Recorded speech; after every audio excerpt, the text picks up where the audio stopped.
Hi friends, welcome to my YouTube channel. ಎಲ್ಲರೂ ಹೇಗಿದ್ದೀರಾ? ಎಲ್ಲರೂ ಚೆನ್ನಾಗಿದ್ದೀರಾ ಅಂತ ಭಾವಿಸ್ತೇನೆ. ನಾನಿವತ್ತು ಸಿಂಪಲ್ ಈಸಿಯಾಗಿರೋ ಒಂದು ರೆಸಿಪಿಯನ್ನು ತೋರಿಸೋಣ ಅಂತ ಬಂದಿದ್ದೀನಿ. ಏನಿರ್ಬೋದು ಅಂತ ಎಲ್ಲ ಯೋಚನೆ ಮಾಡ್ತಿದ್ದೀರಾ? ಟೊಮೊಟೊನೆಲ್ಲ ಯಾಕೆ ಈ ರೀತಿ ಮಾಡ್ತಿದ್ದಾರೆ ಅಂತ ಯೋಚನೆ ಮಾಡ್ತಿದ್ದೀರಾ? 4 ಟೊಮೊಟೊ ತಗೊಂಡಿದ್ದೀನಿ, ಬೇಯಿಸಿರೋ ಟೊಮೊಟೊ. ಬೇಯಿಸು ನೀಟಾಗಿ ಸಿಪ್ಪೆ ಎಲ್ಲ ತೆಗೆದಿದ್ದೀನಿ. ಮತ್ತು ಅದರೊಳಗಡೆ ಇರೋ ಬೀಜನೆಲ್ಲ ನೀಟಾಗೆಲ್ಲ ತೆಕ್ಕೊಳ್ಬೇಕು.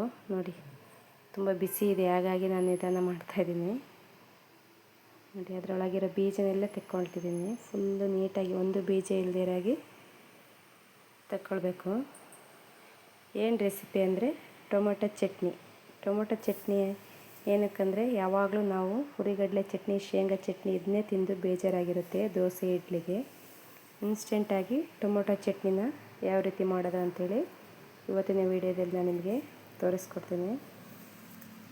ನೋಡಿ, ಎಲ್ಲ ಬೀಜನೆಲ್ಲ ನೀಟಾಗಿ ತಗೊಳ್ಬೇಕು, ಒಂದು ಬೀಜ ಇರ್ದಾಗೆ. ಫಸ್ಟು ಕುಕ್ಕರಲ್ಲಿ 1-2 ವಿಷಲ್ ಹಾಕ್ಸ್ಕೊಂಡು ಬೇಯಿಸಿ ಸಿಪ್ಪೆ ತೆಗೆದು ತಣ್ಣೀರಲ್ಲಿ ಹಾಕ್ಬಿಟ್ಟು ಸಿಪ್ಪೆನ ಎಲ್ಲ ನೀಟಾಗಿ ತಗೊಳ್ಬೇಕು. ಒಂದು ಬೀಜ ಇರ್ದಾಗೆ ನೀಟಾಗಿ ತಗೊಳ್ಬೇಕು. ದೋಸೆ ಜೊತೆ, ಇಡ್ಲಿ ಜೊತೆ ಸೂಪರ್ ಕಾಂಬಿನೇಷನ್ ಮಾತ್ರ ಇದು.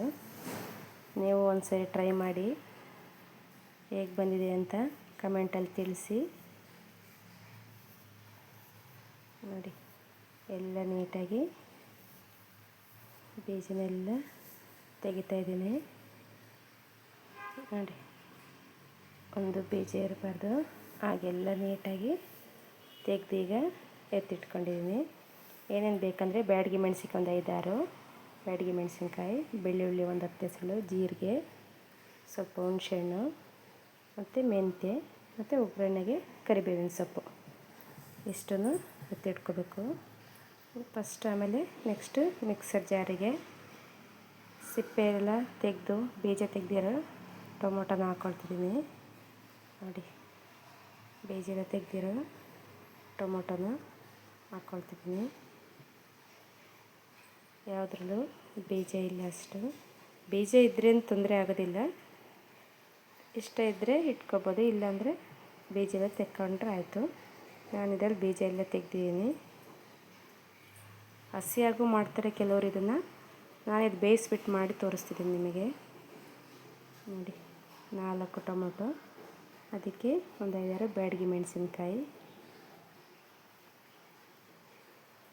ಮತ್ತು ಬೆಳ್ಳುಳ್ಳಿ ಒಂದು 10-12 ಎಸಳು ಬೆಳ್ಳುಳ್ಳಿಯ ತಗೊಂಡಿದ್ದೀನಿ. ಮತ್ತು ಹುಣಸೆಹಣ್ಣು ಸ್ವಲ್ಪ ಜಾಸ್ತಿ ಬೇಡ, ಯಾಕಂದರೆ ಟೊಮೊಟೊ ಹುಳಿ ಇರುತ್ತೆ. ಜೀರಿಗೆ ಮತ್ತು ಸ್ವಲ್ಪ ಮೆಂತ್ಯ,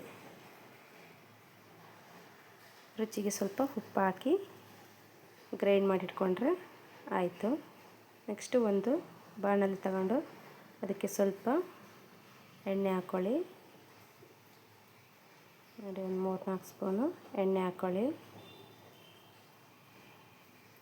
ಎಣ್ಣೆ ಹಾಕ್ಕೊಂಡು ಎಣ್ಣೆ ಕಾದ ನಂತರ ಅದಕ್ಕೆ 1 ಸ್ಪೂನಷ್ಟು ಜೀರಿಗೆ ಹಾಕ್ಕೊಳ್ಬೇಕು. ಎಣ್ಣೆ ಕಾದ ನಂತರ 1 ಸ್ಪೂನಷ್ಟು ಜೀರಿಗೆ ಹಾಕ್ಕೊಳ್ಳಿ. ಜೀರಿಗೆ ಪಟ ಅಂತ ಸಿಡಿದ ತಕ್ಷಣ ಸ್ವಲ್ಪ ಉದ್ದಿನಬೇಳೆ ಹಾಕ್ಕೊಳ್ಳಿ, ಕರಿಬೇವಿನ ಸೊಪ್ಪು ಹಾಕ್ಕೊಂಡು ಫ್ರೈ ಮಾಡ್ಕೊಳ್ಳಿ ಚೆನ್ನಾಗಿ.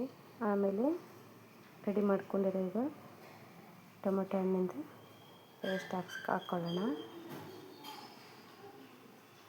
ಅದನ್ನು ಹಾಕಿ ಸ್ವಲ್ಪ ಚೆನ್ನಾಗಿ